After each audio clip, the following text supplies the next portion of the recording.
Hey, hey, hey, Travel Brats! Happy Travel Brat Tuesday! I'm Soph. And I'm Nat. Coming to you from the studio. Guys, we are taking you back to, of course, Colorado. Another Colorado Episode. Terrible. Guys, I'm trying to make fun of Soph's French accent every time I take you to Belgium. I got that. I really got that. You did? Clever. That was God. clever. Yeah, I see. Guys, we have nothing to do with Belgium today or France or whatever accent that was. Colorado. That's a really good question. I mean, it's just probably standard. It's probably like, hello. Like, how are you? Yeah. Yeah. Like that. There you just go. Just like that. Yeah. Mm-hmm. Yeah. So if you ever hear a Coloradian talk like that, we told you so. Guys, we're going to take you to Boulder today. We know we've taken you all over the place. This is park. We've taken you in previous episodes, actually, to Boulder and Denver quite a few times, Arvada. But this is a specifically... Another spin. Yeah, another spin, a specifically fun episode about when I went up to go to Colorado for Sebastian. Shout out to Sebastian, my brother's wedding. You guys know Sebastian. He's been on the Travel Brats a few times talking about Iceland, Aspen, all these fun places. So if you haven't listened to those episodes, I highly recommend you do. Yeah, so you get a good feel. But we went to Boulder and we stayed for about, technically the amount of time we stayed in Colorado was like 2 weeks, but in Boulder like a week and a half, because we spent some time in Denver, we spent some time in Estes for the wedding, obviously, and then we spent the rest of the time in Boulder. So we tried out... This was April of this year? Yeah, this was April of this year, and we tried out some new restaurants, we tried out some new hikes, and the weather was just phenomenal. It was like really nice. And again, in April, it's kind of a gamble. I know in the Estes Park episode, we talked about how we came in, it was freezing up in the mountains, and then when we left, it was like beautiful sunny spring, high 70s, low 80s in Boulder. Yeah. So it really just depends, but there are plenty of fun things to do in Colorado if you're not a skier and if you're coming in like the later spring months, early summer. So we're going to just kind of hit up a few fun things if you're like, Boulder is the trip I want to take. So again, if you fly into the Denver airport, Boulder's about 45 minutes away. We had some of the best food I've ever had in one trip to Colorado. Really? Yes, we ate at, and again, I can never stop talking about this when we talk about Colorado in general, or Boulder, Denver, but Japango is the best sushi place I've ever had. It is on Pearl Street, and what's so funny is people are like, why are they talking about sushi when we go to Colorado? And actually, in one of our Southwest Florida Food Junkie episodes, Aaron and I actually talk about this. So I want to, you guys got to go listen to that so you know basically how sushi on the back end of restaurants is done. But Japango, some of the most fresh fish. I love the mackerel there. If you guys have never tried mackerel, this is the place to be introduced to it. It's like a really white, salty fish. But yes, the fish, amazing. My dad was literally like, I went here with him and his friends when they all flew in before the wedding, and he's like, why you take me to sushi? He's like, I want to go to best place in Boulder. Best place Boulder, I want to be on Pearl Street. I want to see everything. So I'm like, oh, Japango. Like, you can eat outside, you can eat inside. It's right along Pearl Street. You pass all the stores, all the coffee shops. And he's like, what? Like, I'm not going to eat sushi on Boulder. I want meat. And he thanked me for giving him sushi because we ate so much meat the rest of the time. Yeah. And he needed that lightness of the sushi. And and let me tell you, it's amazing. Impeccable accent. You do your father I very do my well. own Faja's accent. Excellent, okay? But he's like very like kind of Italian, mostly Mexican. Oh my He's got a weird kind of Spanglish now going on. He's awesome. I love my dad. He's hilarious sounding. Don't tell him that. But don't tell him I told you. But anyway, Japango, must hit. Again, it's on the pricier side. They do lunch and dinner. They used to do more specials. They really don't anymore. So it is just a splurge. But don't go eat anywhere else in Boulder sushi before you try Japango. And then on another note, if you're looking for more of like a lunch place and you're from the South and you dig barbecue, Wayne's Smoke Shack. Again, I must believe that these are Southerners that came up to Texas and started a barbecue. From Texas?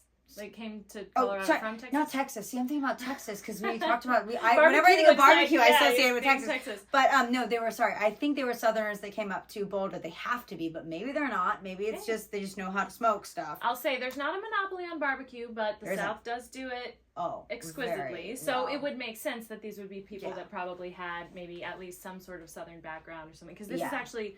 So I've been to Boulder twice. When I was visiting a friend who lives in Denver. She lived in Loveland for a while, and then now she's in Denver. And this is one of the places on your list that I actually have gone to. Oh, did you like it? Yes. Okay, good. Big time. What'd you get? I didn't get the brisket, and I didn't get the banana pudding. I'm spoiling what you're going to share, but okay. I mean, if you know Soph, how much she loves banana pudding. I usually get ribs or something like that, so I'm pretty sure that I went with ribs. You liked them? Yeah. You know what's funny is, and it may just have been an off day for ribs, because my aunt said the best things are the rib, the brisket, and the pulled pork. So we went, and because we're fat, we got ribs, brisket, pulled pork, and banana pudding, and macaroni and cheese. And I would say the ribs were like overcooked. Oh. Yeah, but she said they were amazing. So I think when you guys went, they were. I pretty much always get pulled pork. That's like a standard for me. And like ribs are like a specialty item that would be like ribs and brisket are things that are a little bit more iffy because of that. Because I'm very particular about my ribs. Now that used to be me, but I've shifted over to like, okay, brisket is too good. Now if it's a good barbecue place, I'm like, because I was pulled pork. So we did get pulled pork. I would say the ribs, not good, but for Natalie and Susie said they were amazing the time she went. And then the pulled pork, excellent, juicy, amazing. The brisket, so good. So good. Oh, so good. Well, then I know what to get next time. Yes, try the brisket. I would say brisket was my favorite, and obviously everyone's like, don't worry about the sides. Why would you go to a great barbecue place and get the sides? Because it's all about the meat. And I'm like, well, I like to like mix it with the sides. So I love mac and cheese. Their mac and cheese, I do have to say, was not good at all. Like it literally tasted like general mac and cheese. Guys, you need to update that or make it better, or take it off the menu. But I will say that the banana pudding. So better than the banana pudding I've had at any other barbecue place. Really? And you have spoken very highly of some banana pudding in Texas. Yeah, in Texas. We hit up some crazy barbecue places from San Antonio to Austin to all the other crazy places, McKinney, Richards, and all that we went. So this was actually like blew my mind. And I was literally like, ate a whole little cup of, like, they gave you like a to-go cup of it, and I ate all of it, and Mike's like, you didn't let me try any of that. And I'm like, should we get another one to go? And he's like, you have a problem. So it was it was literally so good. I'm so You have a problem. I literally loved it. We all have our vices, you know what I mean? Banana pudding is a random one. It's let me explain myself. Okay, I grew up with my stepdad, David. His... Not the one that talks like this. That's my dad. That's my daddy. That's my Mexican dad, my father. But my stepdad, David, he's like born and raised in the Deep South. His dad, we call him Daddy John. His mom, we call her Nana. And they're both so cute, so southern. He grew up in like Jonesboro, like a little small town in middle Georgia. Yeah, and they're so cute and southern. His Nana makes this banana pudding. And okay, I mean, I say best banana pudding at Wayne's that I've ever had at a restaurant. Aside Nana's from homemade. Nobody. Nana takes the cake. She'll always take the cake. Her banana pudding is like on a whole nother level. But yeah. But that makes sense that you would fall in love with banana pudding. Yes, she always make that. She'd always make that. Every time we come to eat or she'd come to us, she'd bring her whole banana pudding and stick it in the fridge, and I'd be like, like when's dinner? When's dessert? So anyway, that's why I love banana pudding. If you guys want a change of scenery and you're tired of like, meats or Mexican, which is basically what Colorado does well, then try Wayne Smoke Shack, try Japango. Another place we went to, which I will say was really good. And again, this is Colorado does the meats well. This way I would say it has lunch, but it's more of I think it's like a nice romantic dinner spot is Cork. I got Flatiron steak there, and my husband got ribeye. My Flatiron steak was like amazing. It was really to die for. And yeah, that's what you think of when you think of Colorado. And it was cute that they called it flat iron steak because the Flatirons are in Colorado. And it came with chimichurri sauce, and I was just having a little party in my mouth. So that's a good place. Go with family or go on a little romantic date night. Another cool spot was the kitchen. This is again on Pearl Street, guys. Pearl Street is like the main street of Boulder. And so if you're visiting and you're a tourist, it's super cute. Yeah, you totally got to go to Pearl Street. I will shout out real quick one of my favorite stores on Pearl Street is called Peppercorn, and it's a little kitchen store, but it has like anything from really cool like glasses and funny cookbooks to like the most hilarious mugs and like games. It's really cool. It has a little bit of everything. So again, walk along Pearl Street, check out the coffee shops, check out the little stores and boutiques, and then go to the kitchen for lunch. They had these amazing Cubans. And they even had pasta, Cuban salads, but the Cuban we had was like, so good. And then what's amazing is my aunt's like, the best appetizer here is these little carrots that are with like whipped feta and pistachio, sesame. And I was like, ew, that sounds gross. That sounds so good. But we got it. But you don't like carrots. I don't like hard carrots in salad, but I love cooked carrots. Cooked carrots. Okay. So we had this. I literally was like, what is this? Oh my gosh. It was so good. It was the best carrots I've ever had. No, yeah, cooked carrots and raw carrots have very different flavor profiles, to be honest. So raw, I can get like warm and mushy, and raw are like cold and sweet and hard and gross. I don't like the weird sweet taste. It's unnatural. So funny. Carrots are one of my favorite vegetables, both cooked and raw. So. Don't trust her, Travel Brats. Just kidding. So yeah, again, try the kitchen for a fun, sexy little lunch. And then it was cool to go here during lunch though, because everybody was like on a business break. All these people in their business suits and stuff were having like a lunch break. And then Corelli's, if you guys like Italian food, this is some of the best Italian food I've ever had. It's again, it's in Boulder. I've never been here. The garlic bread, I've never had better garlic bread in my life. It looked like it was like 12 times over, like dipped in garlic. It was just like the entire, you know when you get like store-bought garlic bread, the top has the top garlic, is the only and part, then the crust you're kind of like meh. Okay, this I was literally like, it was insane. It was insane. So the garlic bread, insane. Ate too much of that. Was pretty much almost full from my pesto penne, which was really, really darn good. Mike got ravioli and vodka sauce. Amazing. So like every dish there was amazing. Oh, it's so good. Yeah. And then my aunt and my grandparents, we went with them because they were still in town, and they told us like we go here every time, and it's consistently this good. All this food talk. I'm getting so hungry. My roommate Hannah, who's a mutual friend of ours. Shout out to Hannah. She's done Tampa on Travel Brats. Oh, really? That's right. Okay. Well, she's an incredible chef, and she told me that she's making spaghetti and meatballs tonight. Oh, see. I know you guys are doing tacos. Get in the mood. So lots of yummy food happening this evening after we record. Oh, I love that. Yeah, I love that, guys. Don't forget to eat your dinner tonight, Travel Brats. That's right. And then I would say another cool thing. It's not about the food, but I love the theaters that do this, is the BDT, which basically just stands for Boulder Dinner Theater. And it's in Boulder again. We saw The Sound of Music with my aunt. It was amazing. Oh my gosh. Like, and we've, you guys, if you've listened to our episode on the Broadway Palm, that's a dinner theater down in Fort Myers, and they're a little bigger. And I mean, their talent's amazing, but they're a lot bigger of a theater. This theater was a lot smaller, but the talent was so good. Like, just as good.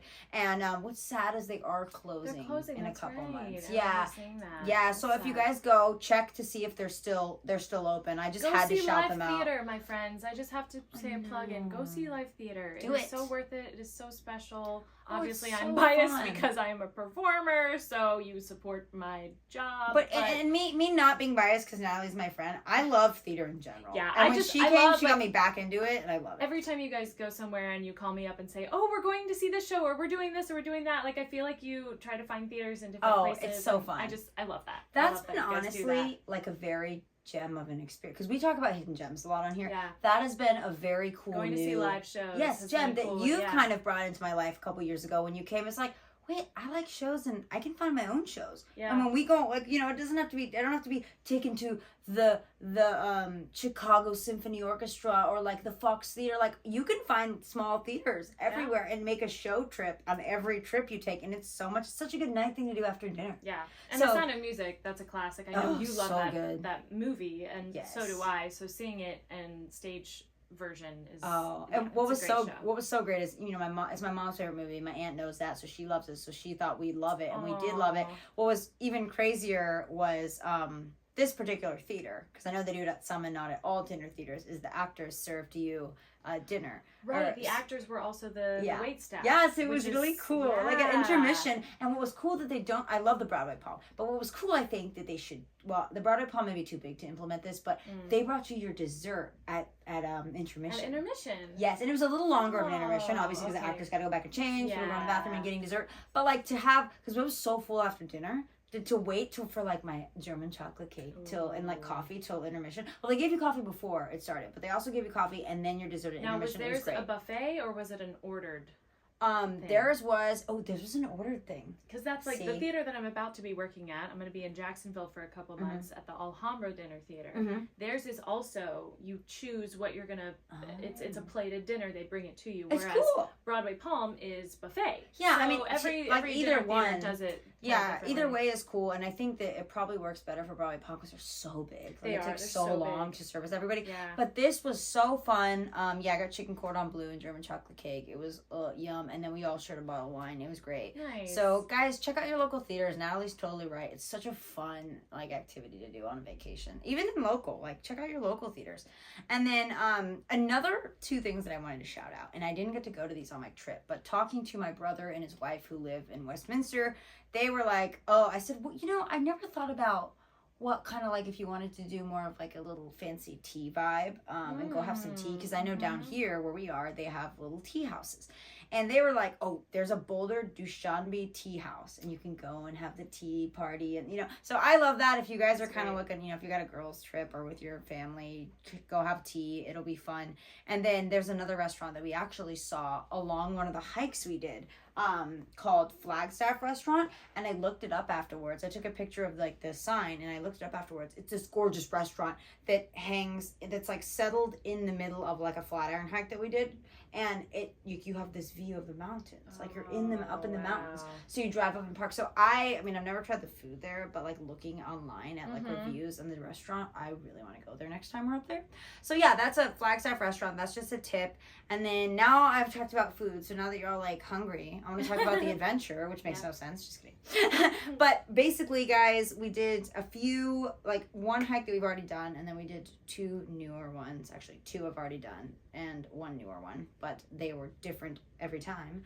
So Green Mountain is the first hike we went on. If you guys don't know, Boulder, right in front of the Flatirons, you can there's a million hikes, from where you are. If you really want an adventurous hike, you can drive 30 minutes actually up into the mountains and get a different scenery, but it's really cool to hike around the Flatirons. It is. It's so cool. Yeah.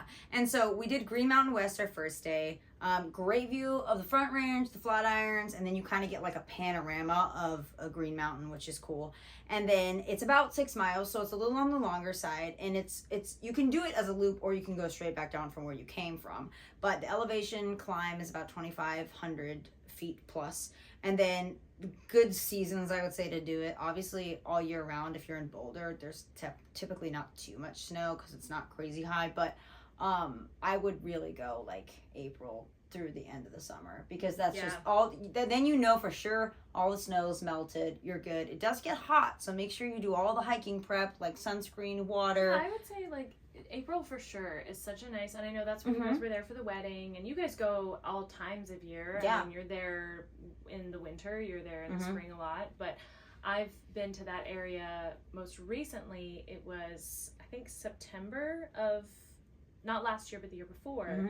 And the weather was really nice. It was really beautiful, and we hiked, and it was great, but there was a lot of smoke in the air from the fires that were happening. Now, again, 2 years ago, that time of year, there was a lot more in the air because the fires were a lot more extensive than they had been in previous years. But I remember we were driving from the airport, and normally you can see the Rockies pretty clearly. There's a little haze from just in general from being a couple hours distance, but I could not see the Rockies. Now, there was so much smoke the same time. You went right before me, or around the same time, I think, because I think you were literally up there at the same time as me, because there were those fires. And I did the second hike I'm going to talk about. It's the second or third, Sanitas. I did that hike when there was those fires. Oh, and it was haze, smoke everywhere. Nobody wanted to come with me. I went by myself. So I get to the top. It's an extremely steep hike. It's not that long, but it's extremely steep. And actually, I will pause and get over to there, because Sanitas, length 3.2 miles, elevation 1,256 feet. It's technically a loop, or you can go back down the way you came. What was crazy was I got to the top, and I was all excited because it was not that easy of a hike, and again, not crazy long, but it's steep, and I couldn't see anything because of the smoke. And I was like, here I am, and I was where's everything? And then I was literally yeah, it's just crazy, because that's not coming from anywhere in Colorado. That's coming from other states away, but the wind brings it in. Yeah. The first time that I went to this area of the country was in May. It was end of April, early May. Okay. And nice. It was shortly after. It was my best friend who lives there now in that area. She had just got engaged. So I was going out there to celebrate with her and to visit her for the first time, and that was such a beautiful time of year to go. Like I said, April, May, June, just so pleasant, so like, oh, it's just beautiful. The gorgeous. weather, I love this because we are down in Florida. We get like Florida's great, but it has sticky, humid, hot air. Like the clean, dry, cool air up there is amazing. So refreshing. Yeah, and to get like slightly back to Green Mountain, just a few more notes on it if you guys are wondering about it. It's generally considered a challenging route, but you can kind of start at different points where like if you want to start closer to the top, you can, because you can kind of just drive and park. Yeah, or you can like walk the whole darn thing. It takes an average of 4 hours and 30 minutes to complete. Again, that's depending where you start. It's popular area for hiking, you guys know. It's just keep in mind if you're gonna go in a popular season, you're gonna have a lot of people on hikes. It's really busy. It just gets really crowded. It does, and you'll encounter other people. But if you do stick to the loop, then it's kind of a better flow of traffic. You know, going up and going down versus like if you're going down, you kind of have to stop for this person and stop for that. Best time obviously for this particular hike, March through November, and then. This particular hike actually doesn't allow dogs, which is crazy because everyone in Boulder has a freaking dog. Yeah. And most all hikes, I believe, require your dog to be in a leash or at least at certain points. And then there are some that don't allow. So this one, leave your dog. Why do you think I don't know. is? Yeah, I don't know. Maybe because it's a narrow trail. Maybe because it's a narrower trail. And dogs are just a little bit less, I don't want to say controllable, but just like... Maybe, but it must just be the terrain. Yeah, it really just must be the terrain. Tough for dogs. Yeah, and I don't know what's because a lot of people will be like, "Oh, my dog can do that." Right. Well, yeah, you know? that's the thing. Well, it's like, no, your dog is not a mountain dog. Yes, but you know what I found in Boulder that I like a lot more, or in Colorado in general, a lot more than down here is. People own dogs. Yes, a lot of people own dogs up there because they're always constantly running, hiking, doing whatever with dogs. They actually train their dogs, and their dogs are actually behaved. So if their dog isn't on a leash, it won't come up to you and bother you, or if it starts to come near you, they'll like, get back over here, Lucy, and it'll come right back over. Like, dogs here do not listen. Like, I know so many people that live in our area that do not know how to control their dogs, and I absolutely hate that. If you can't control your dog and you don't know what it'll do to another dog or person, then you have to keep it on a leash. Off a leash? Yeah, because you know we've had horror stories with friends in our neighborhood and stuff that they've had to put their dogs down because they've bitten somebody's leg, or you know, it's you gotta be careful. Yeah. So that is Green Mountain again, totally beautiful. I will go straight to Sanitas because we started talking about it. Again, it's considered a challenging hike as well. Shorter, obviously, average 2 hours, 15 minutes to complete. Just steeper, but shorter.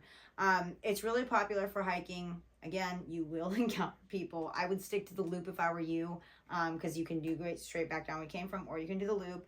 These dogs are welcome here, but they have to be on a leash.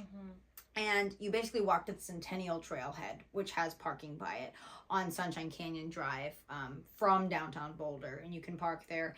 And then when you get to the peak, like I said, it usually has spectacular views. The first time I hiked it, the clouds and the smoke weren't great, but the second time it was spectacular views, and I'm gonna post all the pictures. And then the trailhead does have that small parking area if you don't start from Centennial. And then I would just a note, guys, on all hikes, like parking will fill up. There's not a lot of spaces. So sometimes you gotta arrive early. And in the summer, if you get into the summer, like if you come in June, July, August, they have a lot of thunder showers in summer. Yeah, which I never knew until we went up there on 4th of July. I was like, I thought that was only a Florida thing. Yeah. But no, they get, they obviously get less rain in Colorado, but they get a lot of thunder showers in the afternoon. So I would try and do early afternoon for the hike. Again, it won't obviously take you that long. And this particular hike, Sanitas, is more rocky and slidey. So I would wear your better hiking shoes. You know, I know sometimes you just go off on a hike in your tennis shoes or whatever. I mean, you see local Coloradians in like chacos and sundresses walking up, but I would say if you're new to it all, it's actually more steep. There's a lot more like little tiny movable rocks, and they're like gravel, and there is a lot of dirt, and so you can slide so easily on the dirt. Like when we were going down the same way we came up, it was like, whoa, you're feeling it sliding. Yeah, and so you'll get the great view of Boulder from Sanitas, and then the mountains to the north and the west. Again, spectacular view. And then I would say those are the main things for Sunita. And we can always, in the blog, we'll tell you guys how to get down if you want to take the loop versus just go back the way you came. The last one is the Flatirons. Guys, they're the staple of Boulder. Yep. Majestic and wonderful as they are. The length, 2.7 miles. Elevation gain, 27 feet. It's they're very short. Again, they kind of get steep quickly.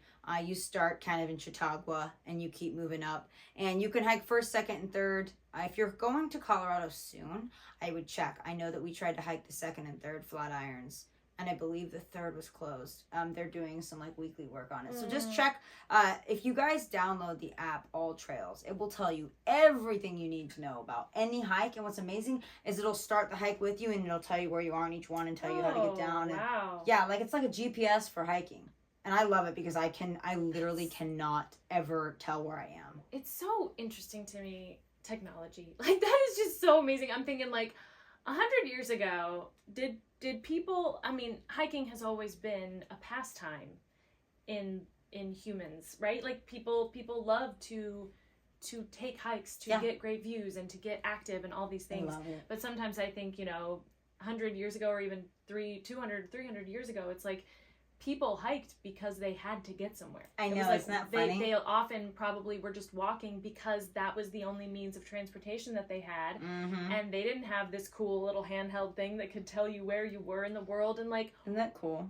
What in the world? Like, that's amazing. And so it just taking advantage of that kind of stuff when you go on trips like this. Yeah. And realizing what a gift that is. It is though, and it's it's free. It's free. It literally will start a hike with you and finish. I love it. All Trails, guys, hands down best like hiking app. And then it'll like you can type in around me too. You can type in the name of a trail. It'll come up. It'll tell you exactly where to park, exactly where the trail starts. And because sometimes safety too. Like I think about that's great. In this particular area.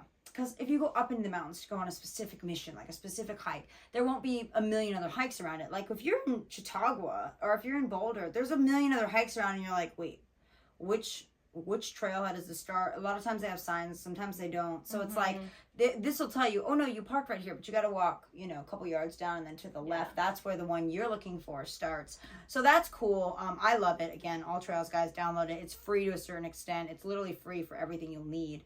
And then the sandstone rock slabs are actually what the Flatirons are made out of. That's kind of a fun fact that people don't know the rocks. And I'm just really feeling all this rock trivia because my aunt got like a national parks trivia game and she's like, what kind of rock are these made out of? Igneous, sedimentary, sand. And I'm like, I don't know. Yeah. So I'm like, now I'm getting to know my rocks. Hey. Yeah. So, guys, that is Boulder. Those are 3 hikes. We've named a bunch of restaurants for you guys. If another like last minute plug, we plugged this restaurant already, but because we didn't really do a breakfast place, if you guys are looking for really good breakfast brunch, there's a place called Lucille's, and it is like it's like Creole New Orleans breakfast. Okay. Yeah, like beignets and like sausage and crawfish omelet, and like it's amazing, and it's in a little old house right off. It's in Boulder, and it's really, really cute. So check out that place. You can eat outside again in the wonderful weather. And I would say if you guys are looking for something a little more mellow to do